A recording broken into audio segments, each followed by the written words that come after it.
Vamos encerrar. Creio que Deus tem um manjar para nós aqui agora, não é? Eu já disse para o pastor Antônio que a pregação dele vai nos amarrando, vai nos envolvendo, e eu digo que pena que é o último tópico, não é? Palavra bíblica, uma palavra poderosa que nos amarra, que nos envolve com Deus. Que Deus te use tremendamente, pastor. Queridos, que a graça e a paz de nosso Senhor e Salvador Jesus Cristo siga reinando em cada coração.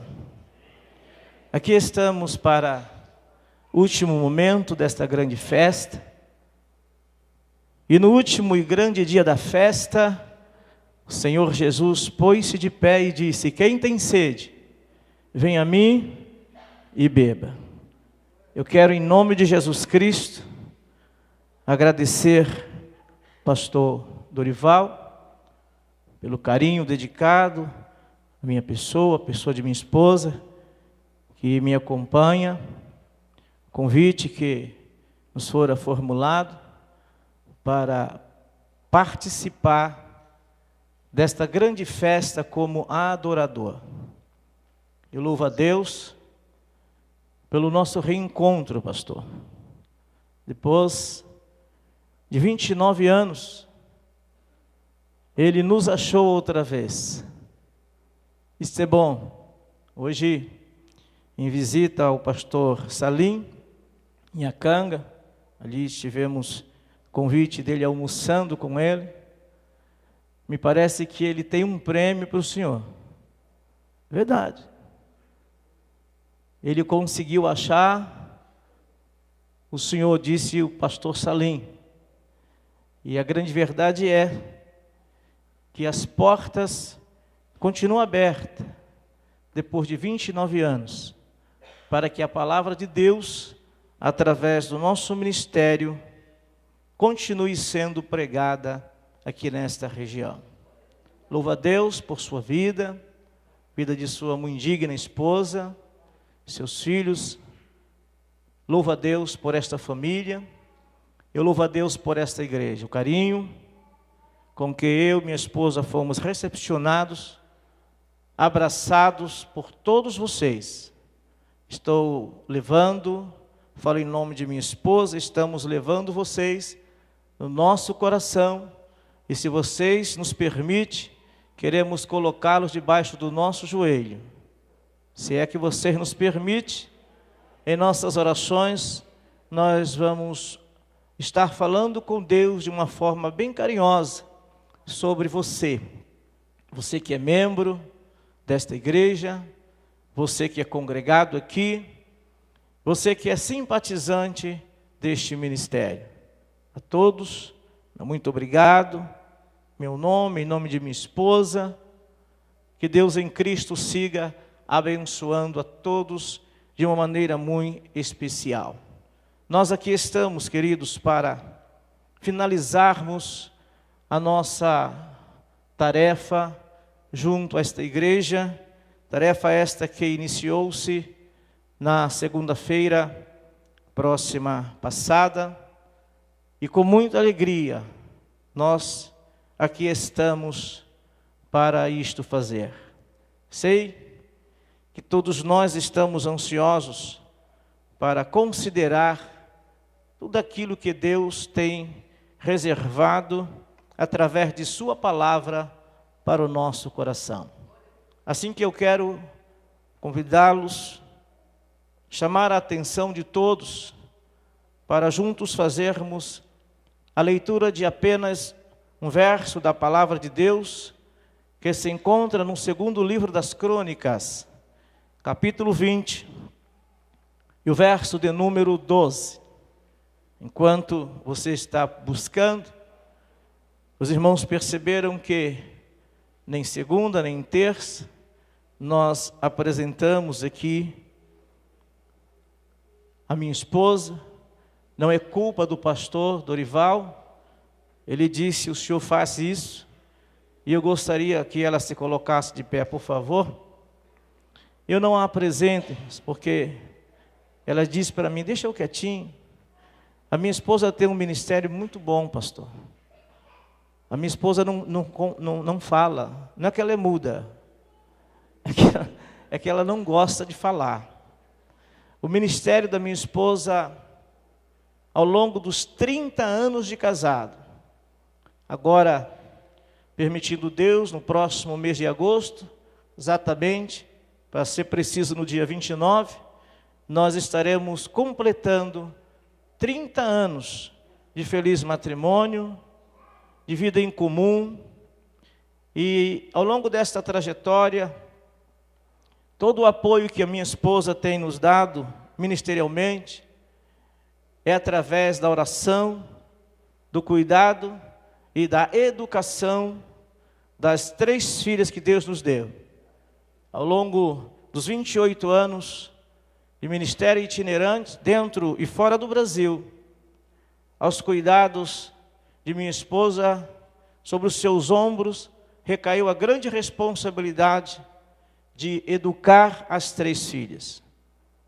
Até porque eu era um pai ausente, tendo em vista o chamado de Deus para ministrar a sua palavra. Sei que, se Deus não houvesse me dado ela como esposa, eu não sei se nós estaríamos ainda pregando a palavra de Deus. Por que o senhor diz isto, pastor?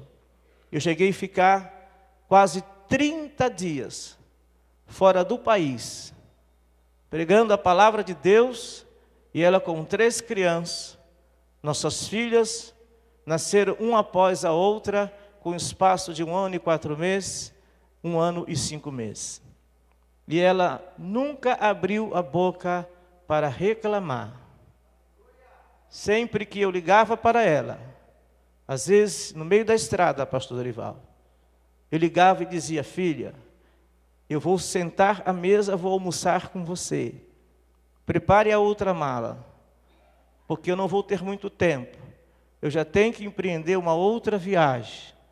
E ali chegava, tudo estava preparado, nós almoçávamos e saía e a deixava outra vez. Hoje, casamos 2 filhas.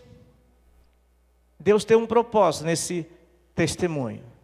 Casamos 2 filhas, a menor tem 26 anos, formamos todas as 3, somos avós pela 3ª vez, e tudo eu devo a Deus e a companheira que Ele me deu, a minha adjutora.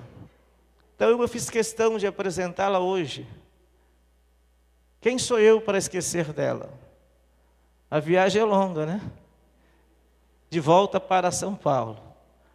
Que Deus abençoe, pode sentar.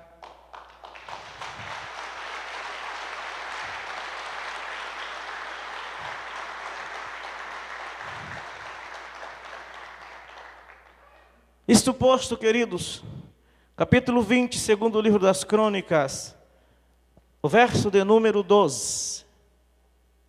Enquanto você está buscando o texto, quero formular a pergunta que nos servirá de tema para a mensagem que vamos ministrar para o momento em que tenho para falar do amor de Deus.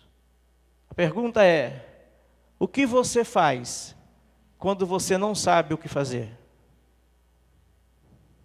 Tem resposta? O que faremos quando não sabemos o que fazer? O senhor tem resposta, pastor? É uma pergunta meio sem resposta. Ora, se eu não sei o que fazer, o que é que eu vou fazer? Algumas pessoas respondem nada. Mas esta não é a resposta correta. De repente, no nosso mundo físico, você já fez tudo o que você podia fazer. Antes de ler o versículo, preste atenção nesta parte introdutória da mensagem. Nós somos pessoas, eu digo nós, porque eu me incluo no contexto, que temos uma tendência, o ser humano no geral, tem uma tendência de esgotar todos os seus recursos, na tentativa de se ver livre de uma situação embaraçosa, de uma situação difícil. Nós, seres humanos, temos uma tendência de buscar primeiro o que é palpável e visível. Parece-nos mais vantajoso buscar o que é palpável e o que é visível. Às vezes nos estribamos em nossa capacidade, conhecimento, experiência de vida. Preste atenção. Eu falei aqui sobre 2 elementos agora. Conhecimento é uma coisa, experiência é outra. Conhecimento adquirimos na escola, experiência adquirimos com a vida. Eu sou mais experiente que muitos aqui. Eu posso não ter mais conhecimento que os tais, mas eu tenho mais experiência se a sua idade for menor que a minha. Mas aqui eu tenho pessoas mais experientes que eu, porque a experiência nós não contabilizamos, senão pela vida que nos ensina, que nos instrui e que nos leva a ter experiência. O conhecimento e a experiência são 2 elementos diferentes. E alguns ousam usar o seu conhecimento, até bate no peito e diz: eu sei qual é o caminho. Eu já administrei um problema similar a este. Este eu vou fazer assim e vai acontecer coisa. Eu tenho certeza que o meu conhecimento vai me outorgar o direito de me ver livre desta situação. E outro se vale da experiência. Olha para a sua cabeça no espelho, vê as cãs brancas. A Bíblia diz que com as cãs brancas está a experiência. E então ele olha para as suas cãs brancas e diz: eu vou fundo porque eu vou administrar com muita facilidade. Agora olha aqui para mim, queridos. Existem problemas que não se discernem no mundo físico. Aí eu quero ver você resolver.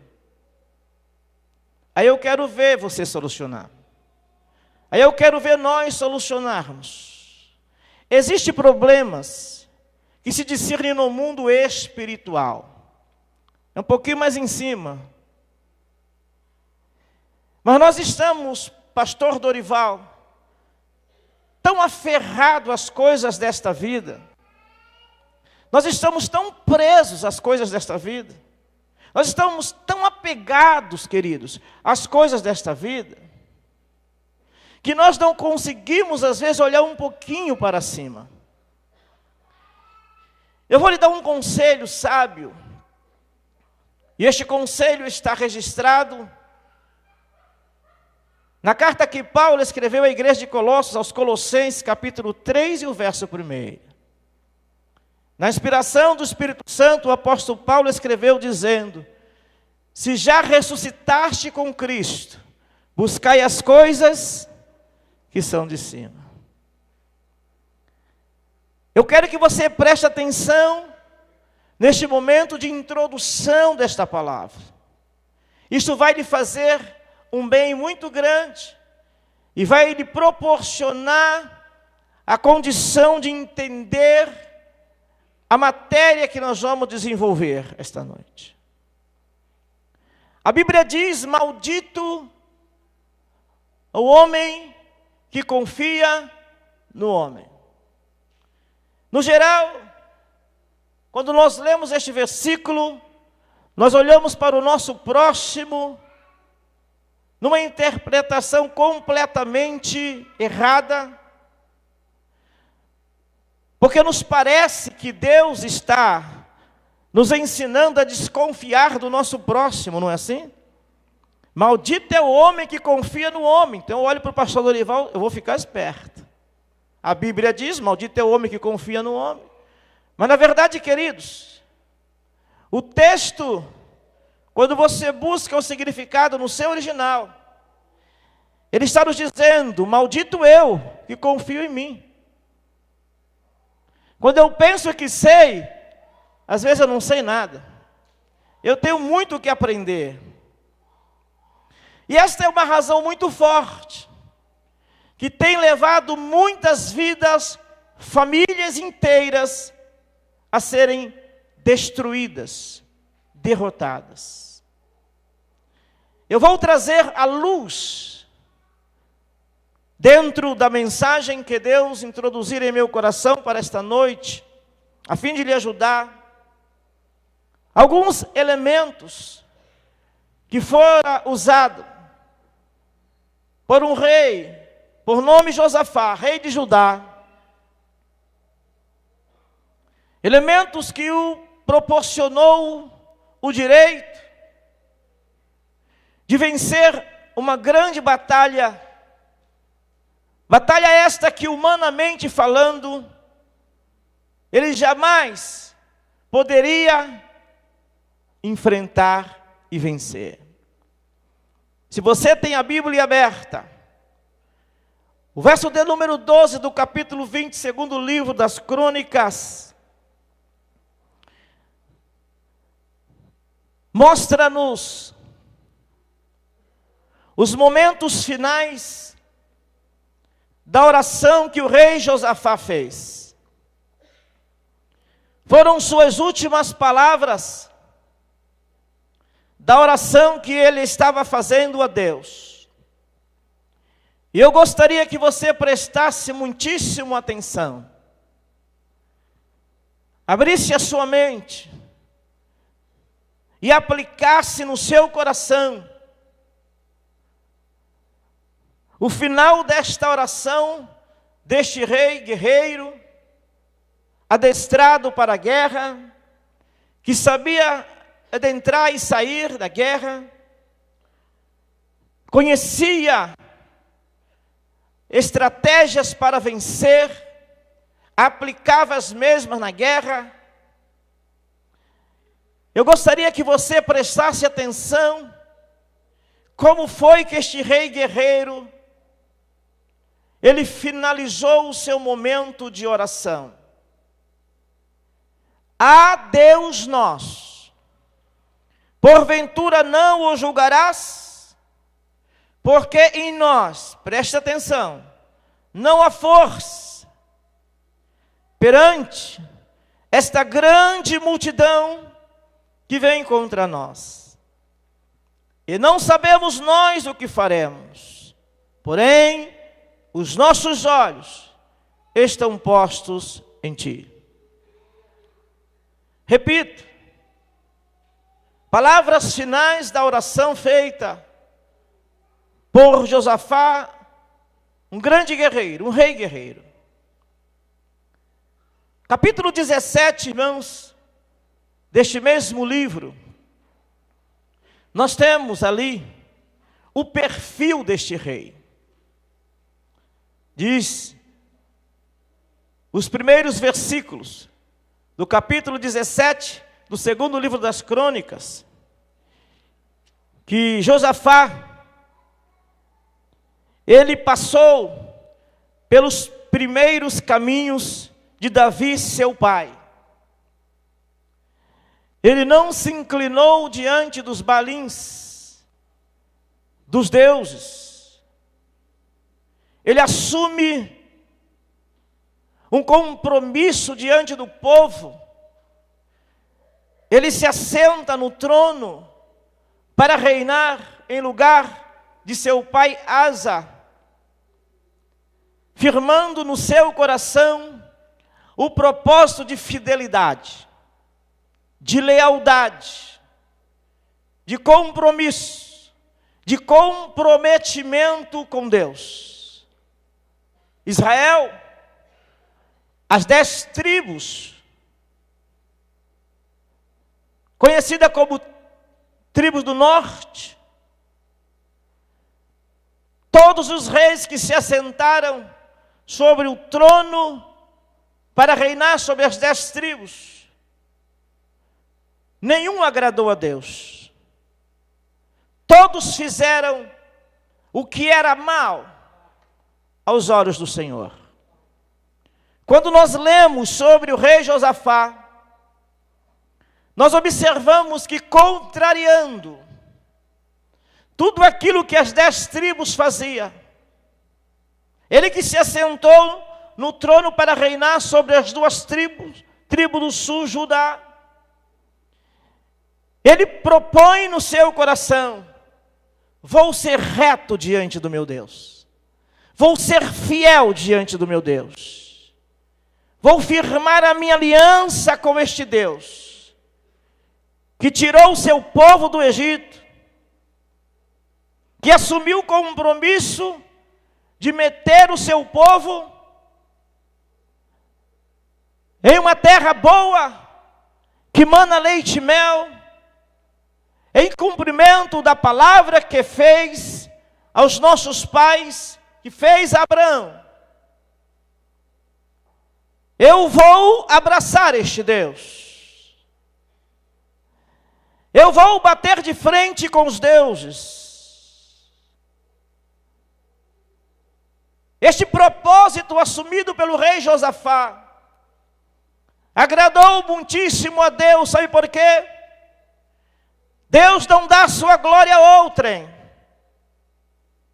Só Ele é digno de ser adorado. Êxodo capítulo 20. Nós temos a lista dos 10 mandamentos. E na cabeça da lista, o Deus exigente que nós servimos. O Deus zeloso. O Deus que quer ser visto por nós. O Deus que quer ser reconhecido por nós, por seu povo. O Deus que quer ser adorado. Ele disse: eu os proíbo. Vocês, dirigindo isto a palavra a Israel, a quem ele tirou do Egito, seu povo. Povo de Israel, eu os proíbo a prestar adoração a outros deuses.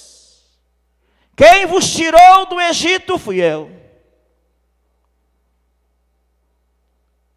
Eu quero ser visto por vós. Não terás outros deuses diante de ti. Porque eu sou um Deus zeloso. Eu visito a maldade do pai e dos filhos até a 3ª e 4ª geração daqueles que me aborrecem. Ei, este mandamento que encabeçava a lista do capítulo 20 de Êxodo, dos 10 mandamentos, foi abraçado com um propósito pelo rei Josafá. Repito, ele assumiu compromisso com Deus. Ele fez uma varredura, fez uma limpeza, tirou todos os ídolos, objeto de adoração, de muitos que vieram antes dele. Além do que, nesse mesmo capítulo 17, o rei Josafá levantou os sacerdotes e enviou no meio do povo para que apregoasse a lei do seu Deus, para que ensinasse a lei do seu Deus. À luz da Bíblia, o Senhor Deus agradou-se do compromisso, do propósito deste rei. E a prova cabal disto é que quando ele, em um momento de deslize, em um lapso que teve na sua história, Ele fez aliança com Acabe, um rei ímpio. O Senhor Deus, na verdade, não se agradou. Mas enquanto ele estava enfrentando o inimigo do rei Acabe de Israel, porque aceitaram a proposta para sair à guerra contra Acabe, e em meio à guerra, quando ele estava por ser alvejado pelo inimigo, ele gritou, ele pediu socorro. Seguramente Deus se lembrou do compromisso, Deus se lembrou da fidelidade dele, Deus se lembrou do comprometimento dele e não permitiu que ele fosse alvejado. O Senhor Deus, que não tem por inocente o culpado, levanta o profeta Jeú e reprova a atitude de Josafá.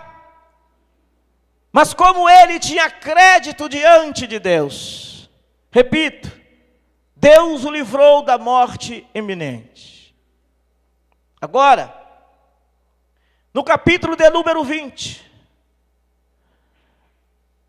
nós nos deparamos aqui, irmãos, com uma situação que, se não for uma intervenção divina, se a mão de Deus não estivesse estendida, ninguém sobraria, nem mesmo o rei Josafá, para contar a história. E aqui eu inicio a mensagem propriamente dita.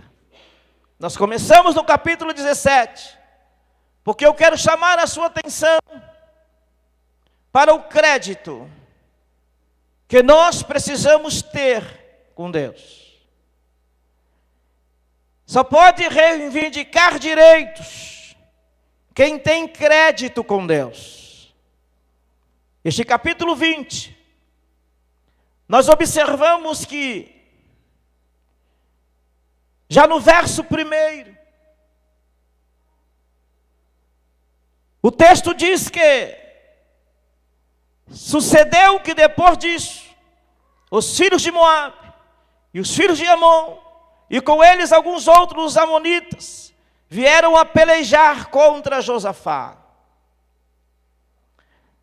Houve a união de 3 povos, uma coligação de 3 povos. Entraram em acordo,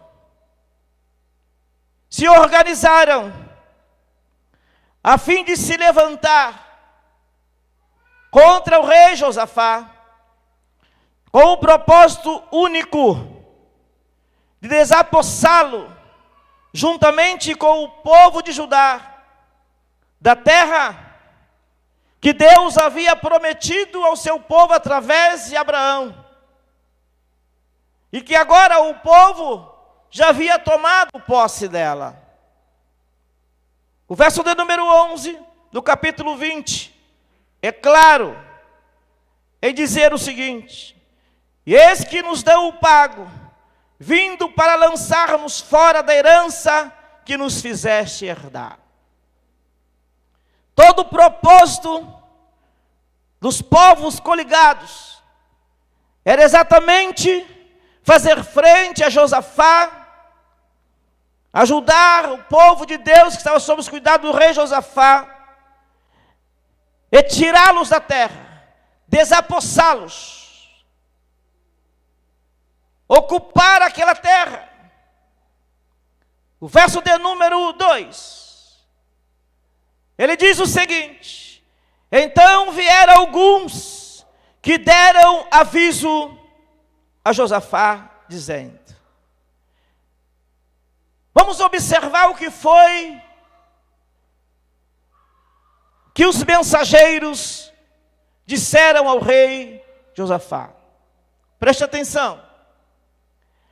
É bem verdade que nós queremos ouvir sempre o que é bom. Nós não nos preparamos para ouvir uma notícia ruim. Mas isso faz parte. Enquanto aqui vivermos, nós vamos ouvir notícias boas. Mas ao longo da nossa trajetória, é provável que vamos ser surpreendidos por algumas notícias não agradáveis. Faz parte da história do ser humano. Agora, o grande problema, querido, é que nós não nos preparamos para este momento. Quer ver uma coisa? Você está preparado para receber neste exato momento uma notícia trágica? Quem está, levante a sua mão. Está vendo? Nem eu. Nós não nos preparamos.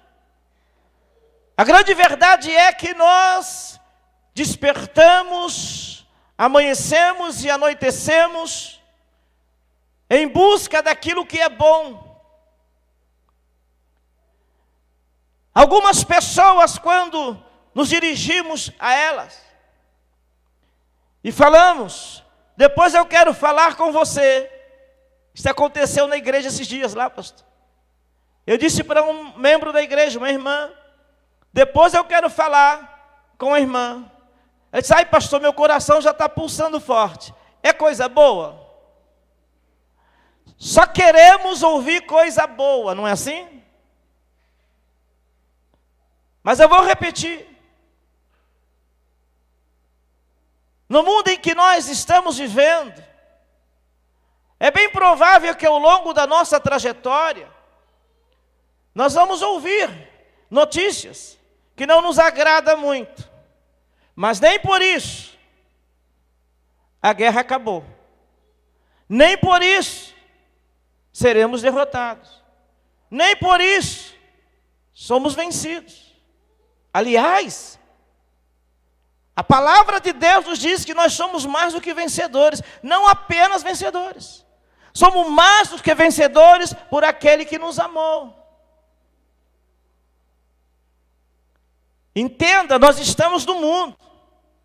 Enquanto nós vivermos aqui, as notícias ruins fará parte do nosso currículo.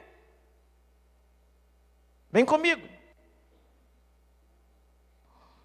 Então vieram alguns que deram aviso a Josafá, dizendo, vem contra ti uma grande multidão, da além do mar e da Síria, e eis que já estão em Hazazon Tamar, que é em Gedi.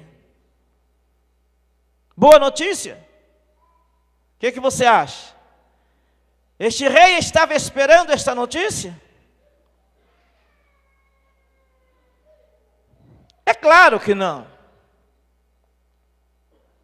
E como é que o senhor pode asseverar isso, pastor?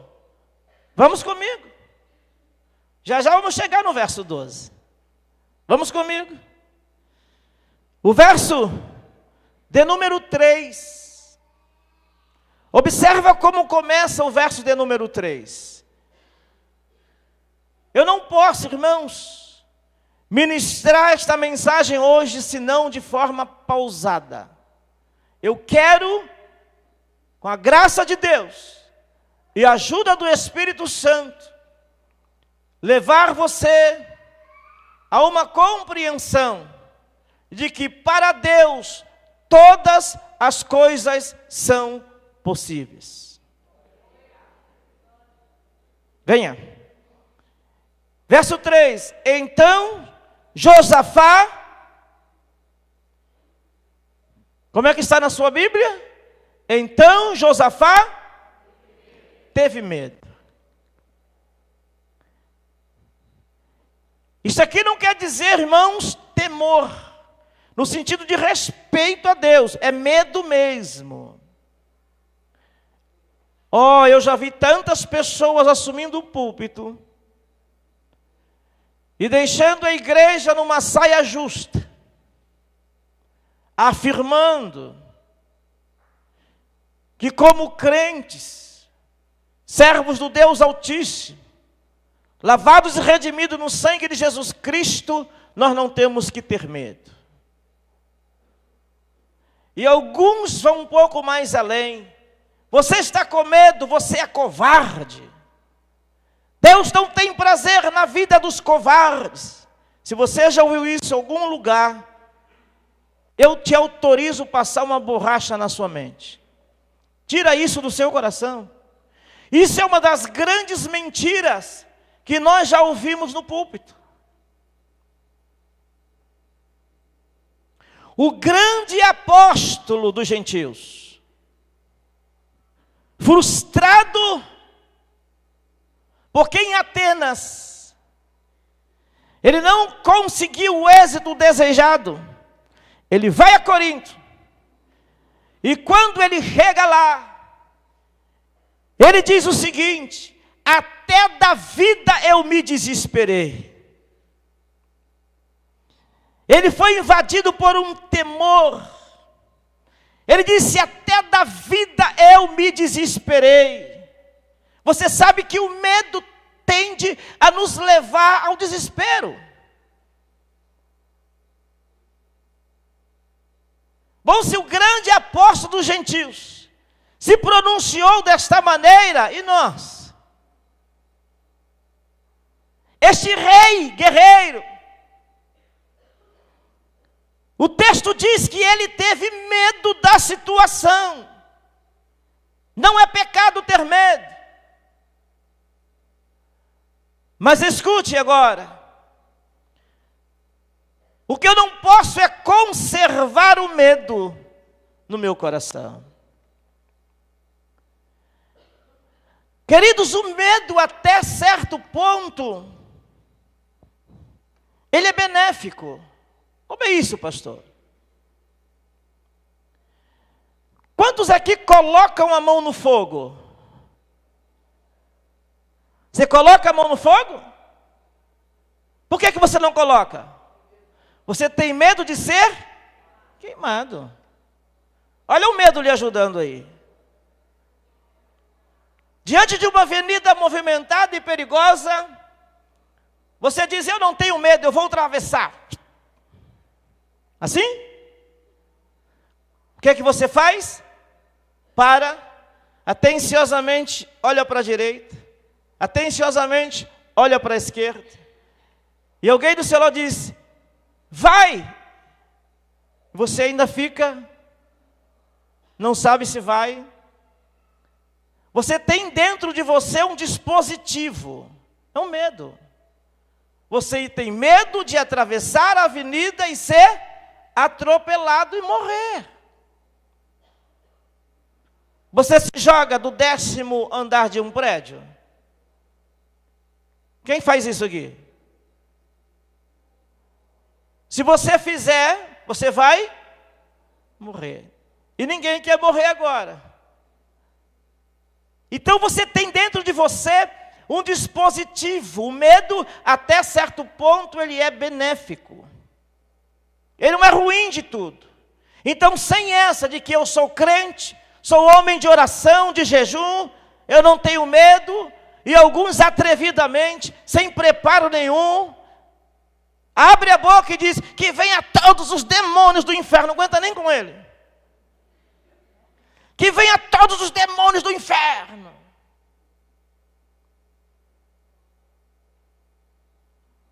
Esse texto diz que este rei guerreiro teve medo, mas escute, irmãos, o passo seguinte, ele tem que ser considerado. O medo não pode nos engessar. O medo não pode servir de obstáculo para avançarmos em direção ao favor de Deus, ao lugar da bênção. O medo pode se instalar de forma pontual na nossa mente, no nosso coração, quando sofremos o impacto de uma mensagem inesperada, no caso do rei Josafá, Mas o medo não pode ser senhor da nossa vida. Hoje nós temos aí, já comprovado pela ciência, segunda-feira nós oramos aqui por uma irmã, não sei se ela está aqui hoje, que Deus revelou que ela tem a síndrome do pânico. Quem tem esta síndrome não gosta nem de ficar sozinho. Tem medo de que vai morrer e ninguém vai ver ele morrer.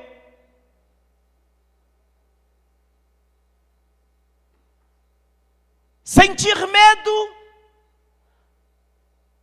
de forma pontual, não tem nada errado nisso. Eu não posso sustentar o medo no meu coração, por quê? Porque diferente daqueles que estão lá fora, nós temos um Deus. Nós temos um Senhor. Nós temos um soberano. Nós temos alguém que cuida de nós. Nós temos um Cristo que antes de ser assunto aos céus, antes de ascender aos céus, dando as últimas instruções aos seus seguidores, aos seus discípulos, ele disse: estarei convosco todos os dias, até a consumação dos séculos.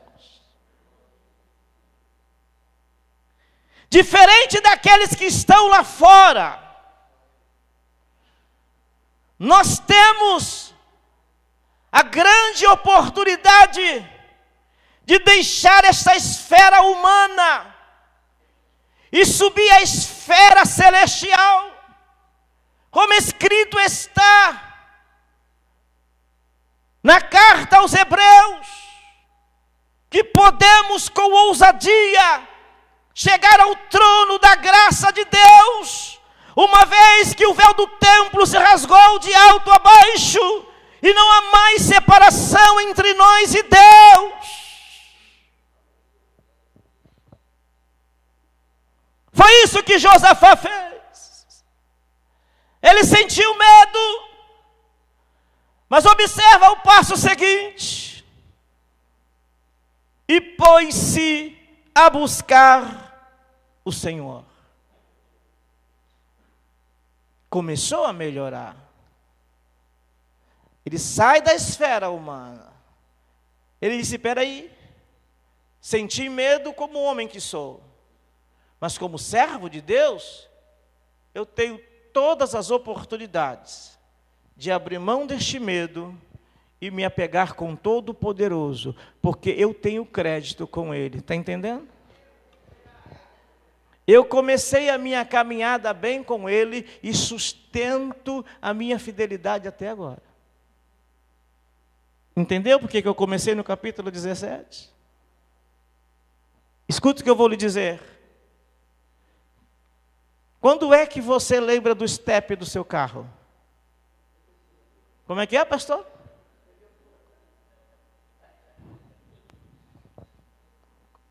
Assim alguns querem fazer com Deus. Querem usar Deus como step. Eu fico imaginando esses carros novos hoje.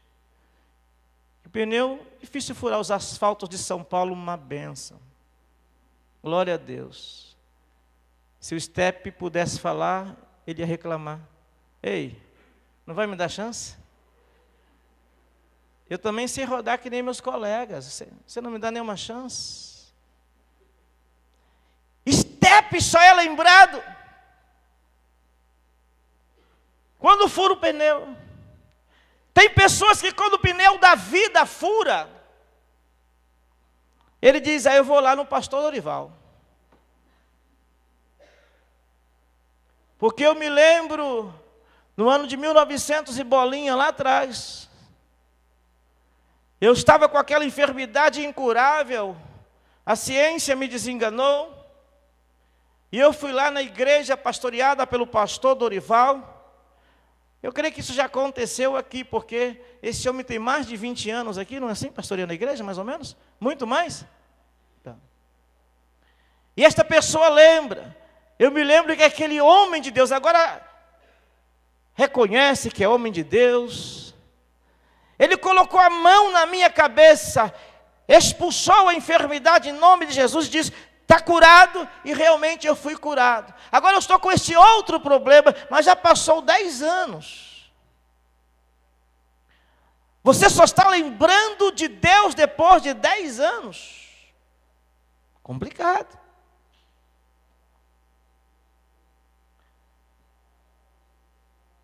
E muitas das vezes, quando Deus, Ele entende que tem que nos dizer um não. Por quê, queridos? Porque quando eu me esqueço de Deus, Ele próprio me submete a provas, tendo em vista o amor que Ele tem por mim, e não quer me perder. E se Ele me deixar viver muito tranquilo, eu vou me afastar muito mais dEle.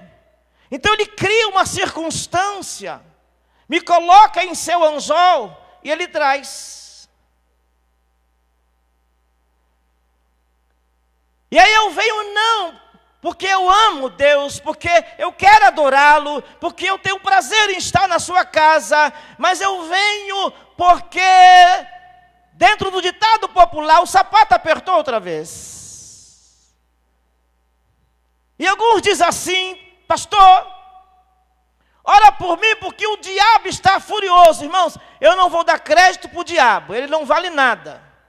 Não vale 1 centavo de real furado. Mas nem tudo é o diabo não, viu? Tem pessoas acreditando na conta errada. Do que se queixa o homem? Dos seus próprios pecados.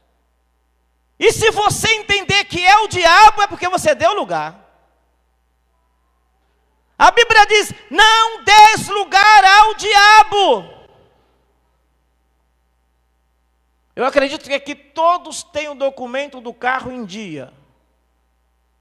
Licenciamento, tudo bonitinho. Glória a Deus. Então pode ir para onde você quiser. Liga o seu carro, abastece, dá uma manutenção, vai embora. Não se preocupe com as autoridades na estrada. Mantenha a velocidade, limite, vá em paz. Agora, se você não tem, não vai. Jesus, eu preciso ir. O sangue de Jesus tem poder. Jesus cega os guardas. Não, não. Para. Vai chegando o posto. Avistamos o policial de longe. Está amarrado. Jesus te repreende. Vira para lá. Você não vai me ver. Eu estou blindado. E começa aquela ladainha toda. E é o primeiro que o polícia para.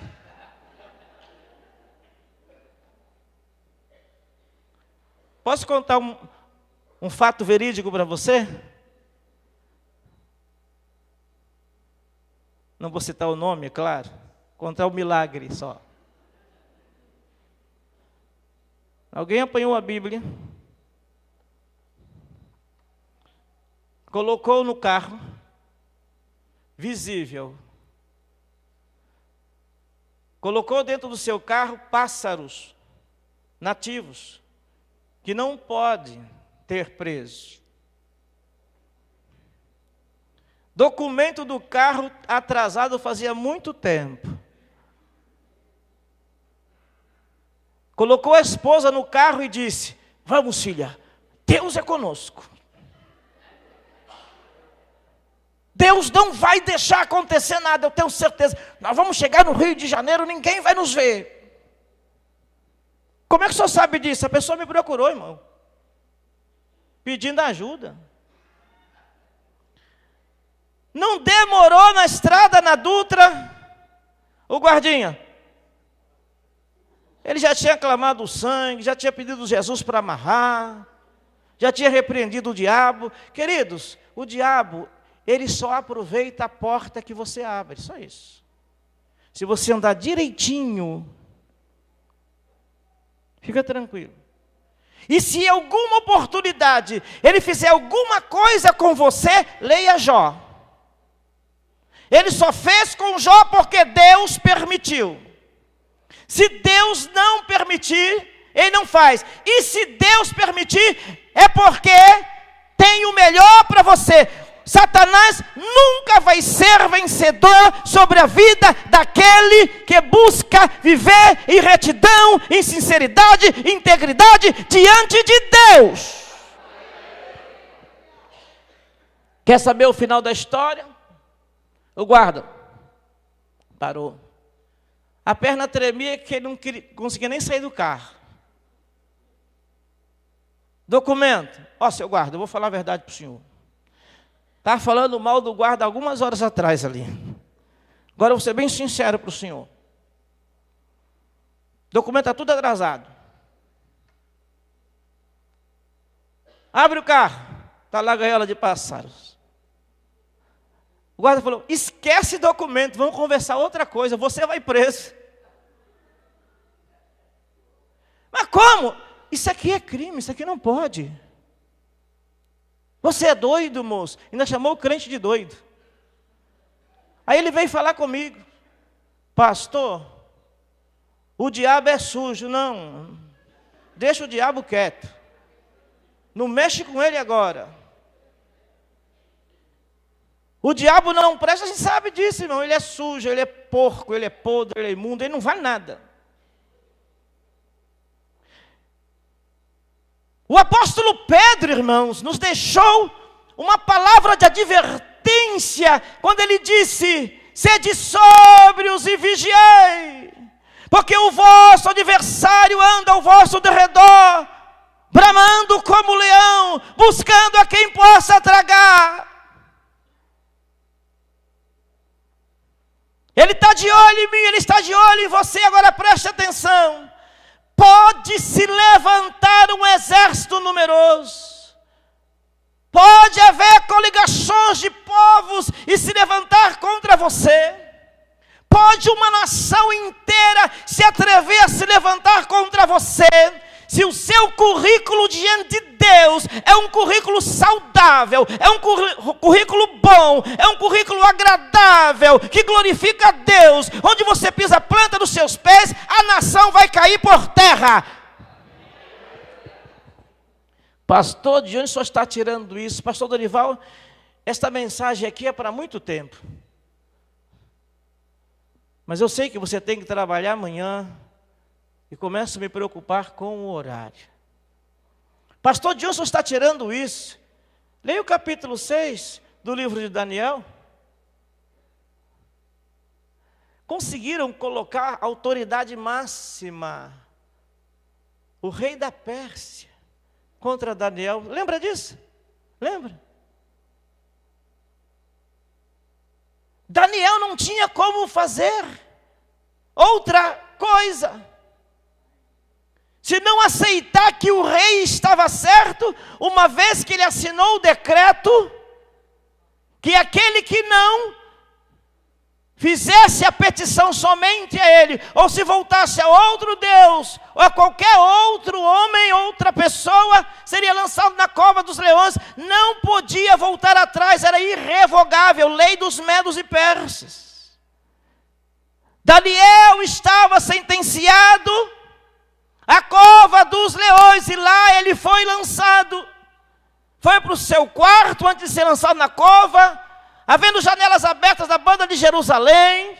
Ele se prostra de joelho, fala com Deus. Seguramente o tema foi exatamente a situação que ele estava passando, de acusação, de injustiça. Ele administrou este tema, se colocou diante de Deus com total inocência. Foi lançado na cova, sim, porque nem sempre Deus nos livra da cova. Ele pode nos livrar na cova. E o rei, que passou a noite toda acordada, buscando formas para livrar Daniel, porque ele amava Daniel, ele caiu num laço, numa emboscada, a massagear o ego do rei. E ele acabou firmando aquele decreto. Mal sabia que era contra Daniel. Quando o dia mal amanheceu, o texto é enfático. O rei chega na porta da cova e diz com voz triste. Ele falou: Daniel não me ouve mais não, já foi embora Daniel, já foi devorado. Daniel, dar-se-ia o caso que o Deus a quem tu continuamente serve pode livrar-te dos leões. O que o rei não esperava aconteceu. Lá de dentro, Daniel brada: vive, ó rei! Mas por quê, pastor? Porque o meu Deus, Ele simplesmente viu o meu currículo. Ele viu inocência em mim. Ou você acha que Deus não puxa o nosso currículo? Eu faço qualquer coisa, eu falo qualquer coisa, eu tomo decisões aleatoriamente, eu não consulto a Deus, eu faço tudo errado, não deu certo. Agora volto correndo: Deus, eu venho reivindicar o quê? Tem crédito? Está depositando lá? Pode emitir um cheque e soltar? Tem fundo com Deus? Deus olha o currículo de Daniel e diz: leões, nem se atreva a triscar em Daniel, porque Deus tem poder, irmãos, sobre o reino animal. Ele faz o que bem lhe apraz. Aqueles leões famintos eram instrumento de juízo sobre aqueles que não prestasse reverência, obediência ao rei. Eu imagino que aqueles leões ficavam dias sem comer. Mas escute, Daniel não era a comida dos leões. Deus olha para o currículo dele, vê inocência, e Daniel agora pode dizer com voz firme: o meu Deus viu a minha inocência. Eu não pequei contra Deus, eu não pequei contra ti, ó rei. Ei, venha comigo para o texto, por favor. Josafá, ele tinha crédito. Josafá, ele depositava lá em cima. Josafá tinha intimidade com Deus. Josafá tinha aliança fiel com Deus. Josafá prestava reverência a Deus. Josafá era um adorador. Ele reprovava a idolatria reinante na sua época e reverenciava a majestade divina, o Criador dos céus e da terra, o que nos trouxe existência unicamente para a glória do seu nome. E agora a Bíblia diz que ele se coloca diante de Deus e começa a sua oração. Agora venha comigo. A oração de Daniel foi acompanhada, queridos, de outros elementos já esquecidos por muitos hoje. A começar pela oração. Eu vou lhe fazer uma pergunta e você vai responder para Deus. Já orou hoje?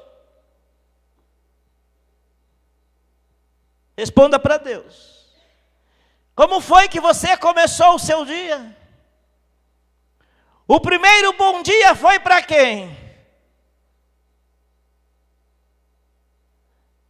Com quem você se comunicou primeiro hoje? Talvez você está dizendo: pastor, na verdade, a minha agenda hoje estava tão cheia que eu não tive tempo sequer de lembrar em Deus. Isto pode acontecer.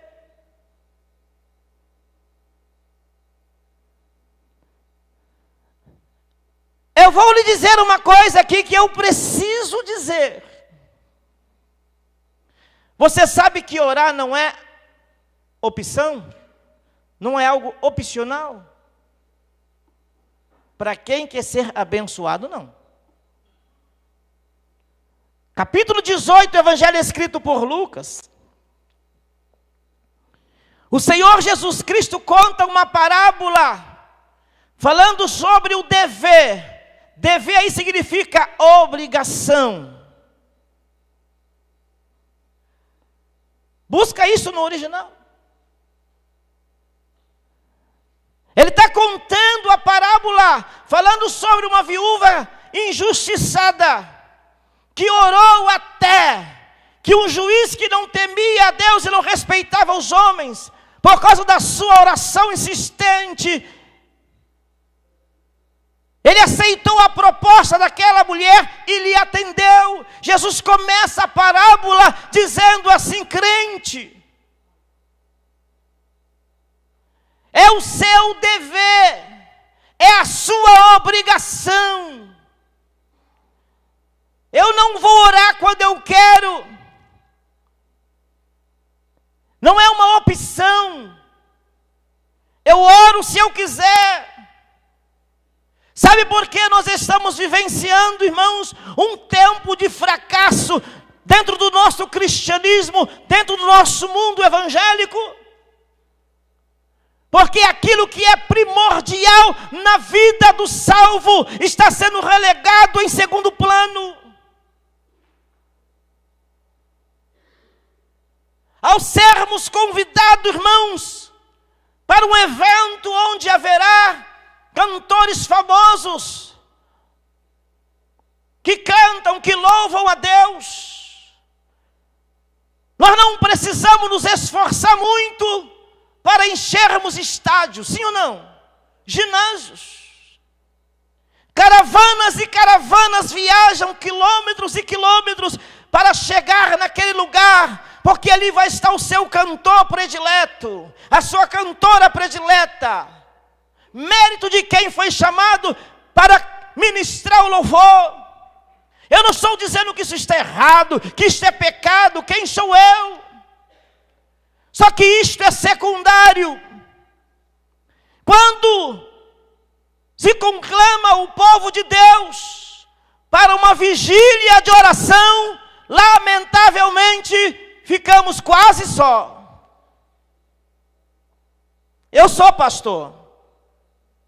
Eu não estou passando aqui como itinerante, eu estou passando aqui como pastor. E antes deste culto eu conversei com o pastor Dorival. Quando se trata, queridos, de um trabalho onde pessoas famosas vêm cantar, repito, tem seus méritos, não vamos discutir sobre isso, não é o momento disso. E jamais vou discutir sobre isso. Eu estou lhe passando a seguinte informação: aquele que gosta de participar de um momento de louvor, diante daquele que tem a vocação para o ministério do louvor, que vai ministrar o louvor, precisa entender que precisa primar pela oração. A oração é a respiração da alma. A oração é que nos mantém em contato com Deus. A oração nos leva à presença de Deus e atrai Deus à nossa presença.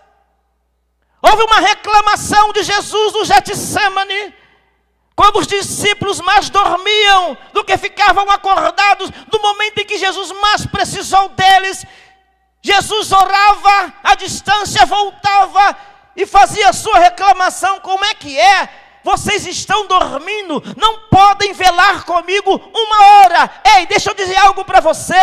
Algumas pessoas alegam que não conseguem orar, não conseguem passar um tempo na presença de Deus, porque sente que é um momento enfadonho, cansativo. Alguns dizem: pastor, eu tento orar, mas eu durmo mais do que oro. E quando eu levanto, os joelhos estão dormentes, porque eu fiquei uma hora e meia de joelhos, mas dormindo, não foi orando. Já aconteceu isso? Você já viu esse filme aí em algum lugar? Por esta razão, pastor, eu não ocupo meu tempo orando. Agora, sabe por que isso acontece com você? Porque nós temos, queridos, um inimigo. A última coisa que ele quer do crente é que o crente entenda que o propósito de oração vai afastá-lo cada vez mais da sua vida. Porque quando nós entramos na presença de Deus com oração, o Espírito Santo de Deus se manifesta poderosamente, abrindo o nosso entendimento, nos dando estratégia para vencermos as forças do mal. Já já nós vamos chegar aqui. Vamos falar aqui sobre isso rapidamente. Posso lhe deixar aqui um segredo para que a sua oração não seja enfadonha a partir de hoje? Capítulo 6 de Efésios, verso 18. Paulo listando as peças da armadura de Deus para o crente. Ele termina com esta preciosidade chamada oração. E ele diz o seguinte: orando em todo o tempo, no Espírito. E em todas as traduções bíblicas, Espírito não está aí com letra minúscula, está com letra maiúscula, porque trata-se do Espírito Santo de Deus. Mas como é isso? Orar no Espírito Santo? Sim, Senhor. Deixa Ele escolher os temas da sua oração. Simplesmente se coloca diante dEle, se lança diante do altar de Deus, começa adorando a Deus, depois agradece a Deus. Em meio à adoração, em meio à gratidão, o Espírito Santo vai envolvendo o seu ser, vai envolvendo o seu interior, vai arrancando lágrimas dos seus olhos, vai movendo o seu interior, e daqui a pouco você já ficou 1 hora, 2 horas ou mais, prostrado diante de Deus, porque flui a oração no Espírito Santo. Não é a oração que nós escolhemos os temas, quem escolhe é Ele, a terceira pessoa da Santíssima Trindade que está em nós. Deixa eu me encaminhar para o final. A oração somou-se com o jejum. Eu não tenho tempo de falar sobre jejum. A única coisa que eu quero lhe dizer é que uma das finalidades do jejum é mortificar a carne e exaltar o espírito. Tem carne aí saltitando e o espírito morrendo. Quer dar vida ao espírito? Mate a carne através do jejum. Misture a oração com o jejum. Sequência. Já me preocupo com o tempo. Após o jejum, ele convoca o povo. Isto fala de comunhão, de união. Uma das colunas de sustentação da igreja dos tempos primitivos, da qual fazemos parte, somos uma extensão desta igreja, não somos outra igreja. Uma das colunas de sustentação da igreja ainda hoje se chama comunhão. O Salmo 133 diz: ó, quão bom e quão suave é que os irmãos vivam em união. Você quer ver o óleo precioso da unção descendo sobre a sua cabeça e chegando à orla dos seus vestidos? Se não houver união, se não houver comunhão, nada feito. Oh, quão bom e quão suave é que os irmãos vivam em união. É como o óleo precioso que desce. A união nos proporciona o direito de vivermos banhado da unção do Espírito Santo. Tem comunhão na sua casa, tem comunhão no seu lar. Tem comunhão com o seu cônjuge, tem comunhão com os seus filhos pais. Tem comunhão com seus pais, filhos. Ei, permita-me dizer, o espírito das trevas de todas as formas, tenta minar os alicerces dos lares, das famílias, através da desarmonia, da falta de comunhão, da falta de união. Jesus disse: um reino dividido não subsiste, uma casa dividida não subsiste. Escute, nós estamos terminando este congresso de avivamento, debaixo da graça de Deus, da unção do Espírito Santo, com essa mensagem esclarecedora, e você não será o mesmo, se você entender esta receita maravilhosa, que o Espírito Santo nos revelou, para entregar a você.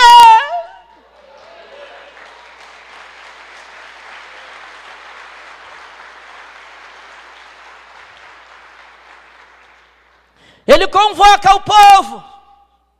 Sequência. Você vai ler na sua casa, não temos tempo de ler. Josafá, em sua oração, reconhece a soberania de Deus. Depois, na sequência, ele mostra que não era um ouvinte esquecido das promessas de Deus. E finalmente, nós chegamos ao verso de número 12. No final da sua oração,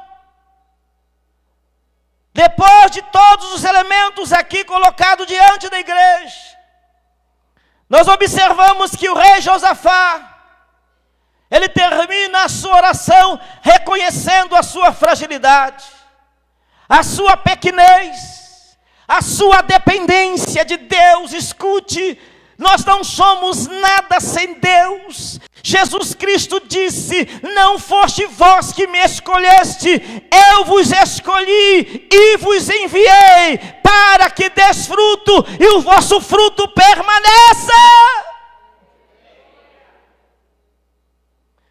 O rei Josafá nos deixou um exemplo, queridos, para atrair o favor de Deus. Ele começou com oração, e ele terminou com reconhecimento, dizendo: ó Deus nosso, porventura não julgarás, porque em nós não há força perante esta grande multidão que vem contra nós, e não sabemos nós o que faremos. Agora preste atenção, estou terminando de fato esta mensagem. A frase final é comovente. A frase final da oração do rei Josafá é impactante. Por mais que você não tenha força, por mais que você se sinta fragilizado diante desta notícia, por mais que você se sinta pequeno ou ninguém, não abra mão da fé em Deus.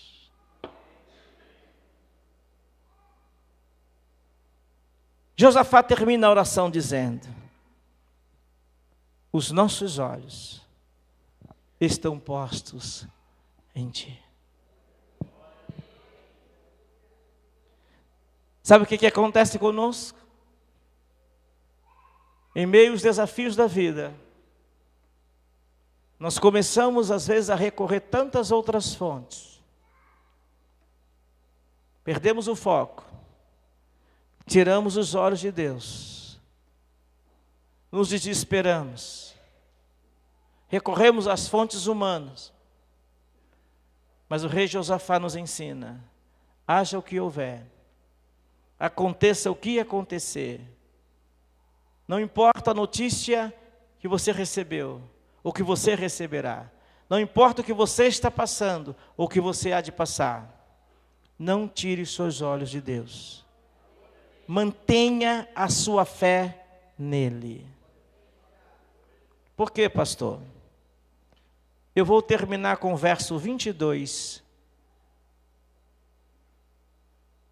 Eu não pude esmiuçar este tema, até porque sei que o tempo já passou. Mas olha o verso de número 22. Se você tem a Bíblia aberta, e é o tempo em que começaram com júbilo e louvor. O Senhor pôs emboscada contra os filhos de Amon e de Moabe, e os das montanhas de Seir, que vieram contra Judá e foram desbaratados. Preste atenção. Quem começa com oração, termina cantando. Sem colocar as mãos nos inimigos, porque isso é coisa que Deus sabe fazer. Se você colocar a sua, Ele tira dele. Se você entrar em cena, ele sai. Deixa, Deus sabe fazer bem. E se Ele fizer, quem vai entrar em juízo contra Deus?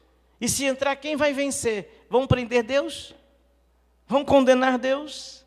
Ei, você entendeu isso aqui? Eu repito, o meu tempo não me permitiu destrinchar com minúcias esta revelação, este tema diante de vós. Mas eu tenho certeza que você entendeu. E eu finalizo dizendo, se você começar com oração e fizer uso de todos os elementos aqui, você vai terminar cantando. Agora, se você começar murmurando, se você começar reclamando, esquece, está tudo perdido.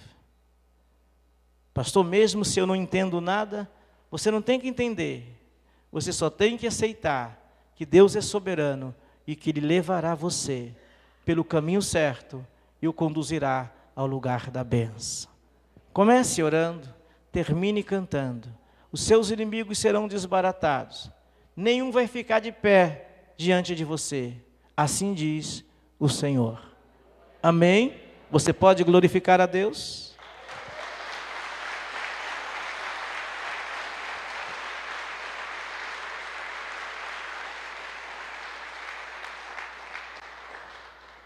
Tenho 5 minutinhos.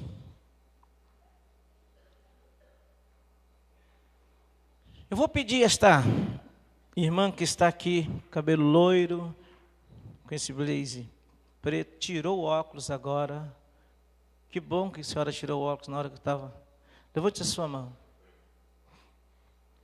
Pode abaixar a sua mão, entenda. Queridos, foi feita aqui uma colocação oportuna do irmão que me antecedeu, ministrando a mensagem cantada. Por que oportuna? Porque o uso dos dons incorretamente, ele não traz benefício. Ele traz malefício. Paulo, quando escreve falando acerca dos dons, ele diz, todos podeis profetizar, um após o outro, e ele finaliza dizendo, tudo tem que ser feito com decência e ordem, ou ordem e decência. O uso dos dons espirituais é para a igreja. De outra sorte, precisamos arrancar capítulo 12 da primeira carta que Paulo escreveu aos Coríntios. Porque ali está listando dons de Deus para a sua igreja. O grande problema, como colocou aqui, foi feliz na sua colocação, o irmão que nos antecedeu ministrando a mensagem cantada. O grande problema é o mau uso, é a má administração, que tem trazido, irmãos, o nosso cristianismo, no meio do nosso universo evangélico, irmãos, muitos problemas. Eu conheço pessoas que hoje são céticas, não acreditam que Deus fala através dos dons espirituais, porque pessoas que usaram o nome do Senhor, sem ter do Senhor uma mensagem, lhe entregou a mensagem que não se cumpriu. Deus não vai cumprir. Não foi Ele que falou. Ele não tem compromisso com aquilo que Ele não fala. Deus só tem compromisso com aquilo que Ele fala. Amém? Aí nós somos crentes nos dons espirituais. Eu quero dizer para a nossa irmã, não a conheço, é a primeira vez que a vejo aqui, que o Senhor Deus a trouxe aqui para lhe dar a oportunidade de viver mais. Como é isto, pastor? Fiquei preocupado e ao mesmo tempo feliz. Preocupado pela clareza com que Deus mostrou a contaminação no seu sangue. não seria uma simples anemia, senão que algo maligno estava iniciando-se e não lhe daria a chance de um retorno à vida quando o laudo médico chegasse. Entenda, noite de purificação para o seu sangue, noite de cura, irmã, noite de milagre.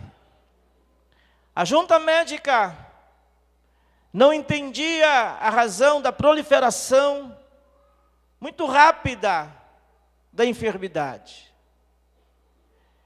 Eu não acredito que a senhora tenha feito mal para alguém, a senhora não tem cara disso. Pelo menos olhando para a sua face, eu não vejo isso. Mas alguém se viu prejudicado. Não sei quando e por quê.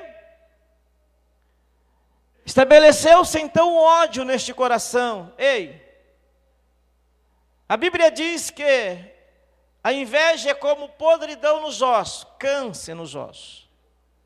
A inveja, queridos, é pior do que um trabalho de feitiçaria dos mais pesados, propriamente dito. Caim, porque teve inveja, se investiu contra o seu irmão. Olha que ponto a inveja leva o ser humano, e o matou. É mais forte que trabalhos de feitiçarias oferecidos aos demônios. Querida irmã, alguém nutre no coração uma inveja, não vou dizer maligna, porque a inveja é maligna mesmo, não é de Deus. A Bíblia diz que Caim matou o irmão porque era do maligno, então a inveja não é de Deus. Mas entenda, não se assuste. Nós falamos de notícia ruim, né? Acho que a senhora já está preparada depois de uma mensagem dessa. Deus entra com a providência. Jesus está lhe curando. Não precisa pagar para... É só crer. Para crer não precisa pagar. É só ter disposição de crer, de ter fé. Jesus a trouxe aqui para operar este milagre, prolongar seu tempo de vida na terra, pois Ele quer usá-la para abençoar vidas. Seu coração é um coração doador. A sua mão vive estendida, querida irmã. A senhora não pode ouvir sobre uma necessidade, não pode ver uma necessidade. Eu não sei qual é a situação financeira, não quero saber, a questão sua com Deus. Mas Deus me faz ver a irmã como um depósito de bênção. Deus me mostra investindo na sua vida, para que através da sua pessoa, o próprio reino de Deus seja favorecido. E tendo em vista isto, Deus, Ele promete poupar a sua vida, porque a vantagem será do reino de Deus. Continue com seu coração generoso, com seu coração doador, porque hoje é noite de vitória. Quero finalizar a mensagem com a irmã. A salvação, para quem muitas das vezes julgamos que já não tem mais jeito. Vem aqui, minha irmã. Vem aqui na frente. É bom chorar, né? Ouvindo Deus falar, não é bom chorar? A salvação. O coração não é tão duro para Deus. As palavras que foram liberadas, os conselhos, as tentativas de outras maneiras, para fazer alguém entender que Deus é bom e que a Ele nós precisamos servir, não caíram por terra. Não caíram por terra. Deus está entrando com providência. O coração de pedra Deus está visitando.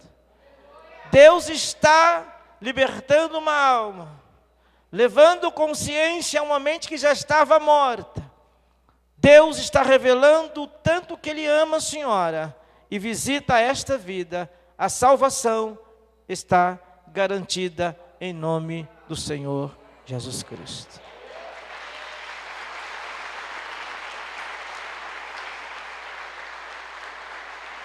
Pode sentar. Nós tivemos aqui dois que cantaram aqui, o nosso irmão. Que Deus siga abençoando. E o segundo que cantou, onde ele está? Foi embora?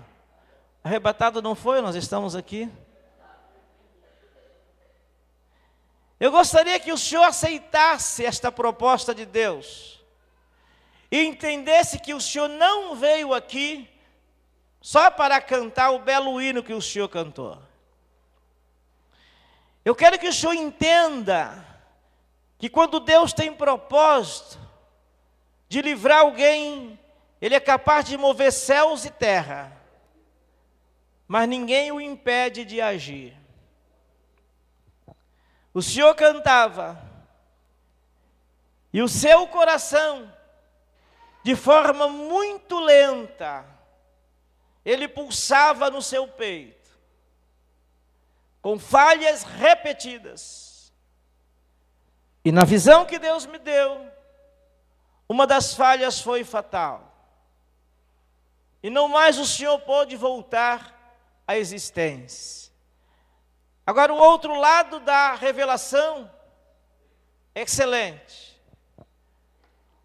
O fato do senhor estar louvando a Deus esta noite, e entender a proposta de Deus para estar aqui.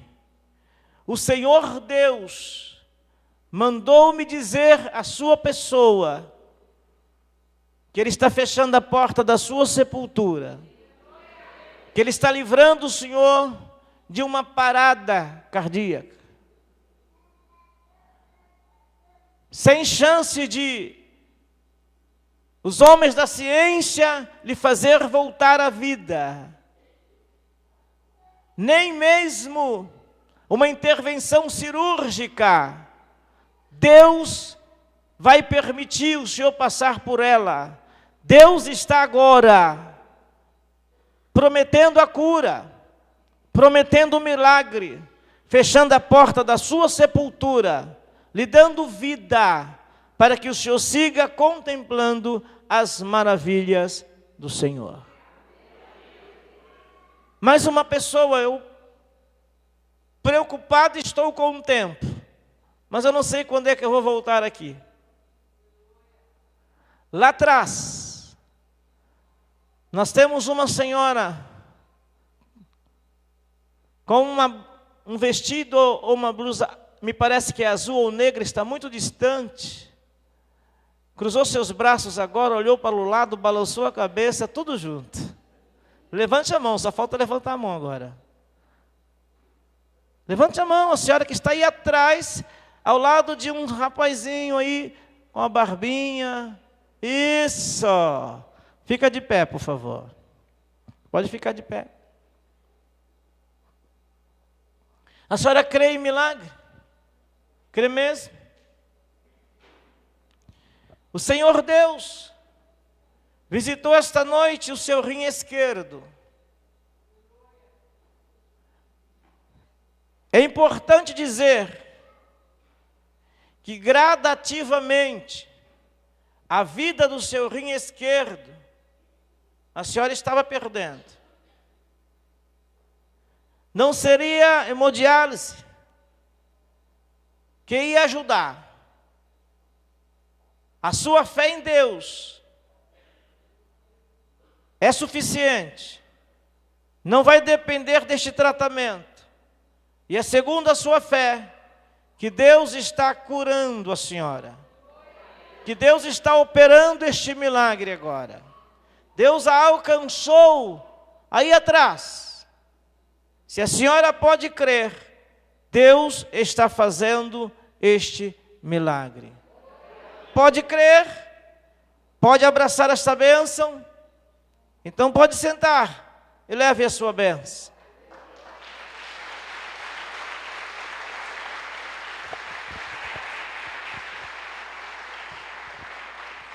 Gostaria que a igreja se colocasse de pé. E você que veio ao encontro da bênção de Deus, seja cura, interior ou física, questão profissional, nós vamos fazer uma oração. A oração da fé que salva o doente. Sem se importar com a situação que você se encontra, eu quero ministrar sobre a sua vida. Se você entende que o Senhor vai resolver, solucionar o seu problema, se você entendeu a mensagem, se você guardou a palavra, dê um passo à frente, eu oro por você. E vamos terminando por aqui a nossa tarefa. Você quer vir à frente, receber a sua oração, venha rápido. Não podemos perder tempo.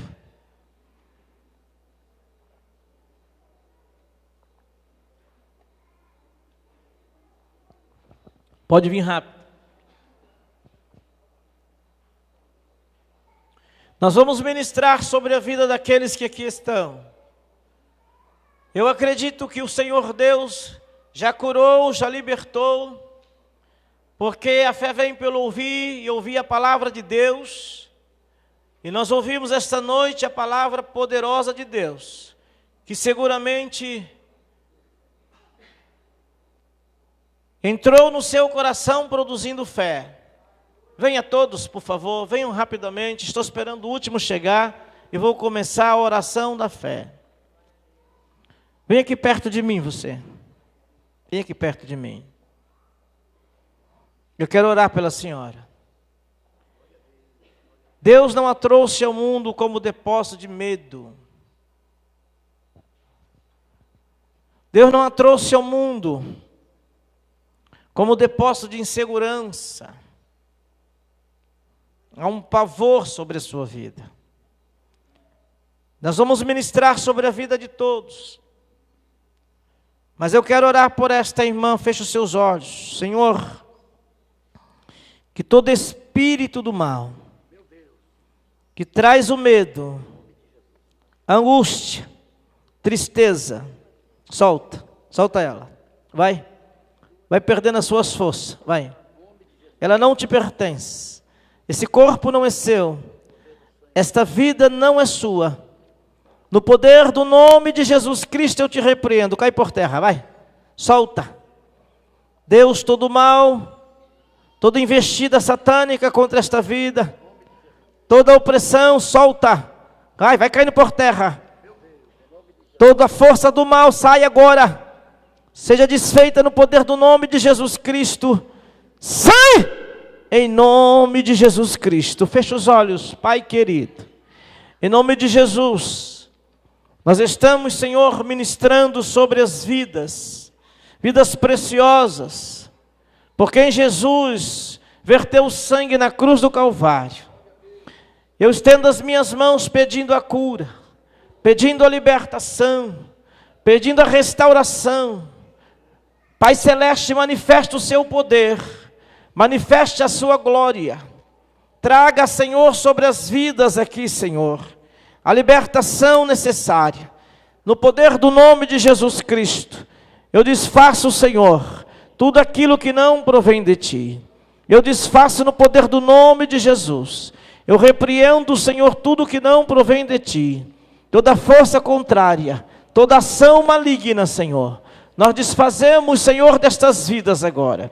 Que o Teu poder se manifeste, que a Tua glória nos envolva, que o Espírito do Senhor possa encontrar guarida nos corações, nas mentes e almas, e que toda a força do mal seja banida agora, em nome de Jesus Cristo. Toda opressão, toda depressão, toda força contrária, eu te repreendo, sai em nome de Jesus Cristo. Que o Espírito do Senhor se manifeste sobre a sua vida, e que haja libertação, e que haja cura, e que haja restauração, e que haja renovação, E que haja milagres, Senhor, sobre as vidas daqueles que estão aqui crendo. Que o Senhor é poderoso para fazer além daquilo que nós podemos pensar ou imaginar. Em nome de Jesus Cristo, receba esta cura, receba esta libertação, receba a sua vitória em nome de Jesus. Amém. Pode voltar para os seus lugares. Pastor Dorival, lembrando os irmãos que temos as literaturas